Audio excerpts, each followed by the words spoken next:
მსოფლიოში მიმდინარე პოლიტიკურმა მოვლენებმა დამეთანხმებით ძალიან დიდი როლი შეიტანა იმაში, რომ დამხმარიყო ოპოზიცია და შემდგარიყო ოპოზიციური დიდი გაერთიანება, რომელიც დარწმუნებული ვარ, როგორც თქვენ ბრძანეთ, ხანგრძლივი იქნება, ხანგრძლივ პერიოდში იმუშავებს და ეს იქნება გამარჯვებამდე.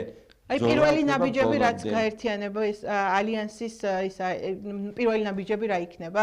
ვთქვათ სამოქმედო გეგმა. მაგასაც მოგახსენებთ ნინო, რადგანაც მინდა აქვე აღვნიშნო, რომ სანამ ეს შედგებოდა თბილისში, რა თქმა უნდა, პარტიების ლიდერების ხვდებოდნენ ადგილზე, ჩვენ პარალელურ რეჟიმში მუშაობდით პოლიტსაბჭო და ერთმანეთს რაიონული ორგანიზაციების ხელმძღვანელები უზიარებდით ჩვენს შეხედულებებს, შტაბ-ეჭდილებებს და პარალელურად ჩვენც ადგილზე ხვდებოდით სხვადასხვა პარტიების ხელმძღვანელებს და წარმომადგენლებს, რომლებიც დღეს გაერთიანებაში არიან. ჩვენ დაბლიდანს, ასე რომ ვთქვათ, ბრჭყალებში ბოდიშის მოხდით, შევქმნით ის სიტუაცია ჩვენს ხელმძღვანელებს, რომ ეს აუცილებელია და მართლაც ეს არაერთხელ გამოჩნდა, რომ ერთობას არ აქვს ალტერნატივა.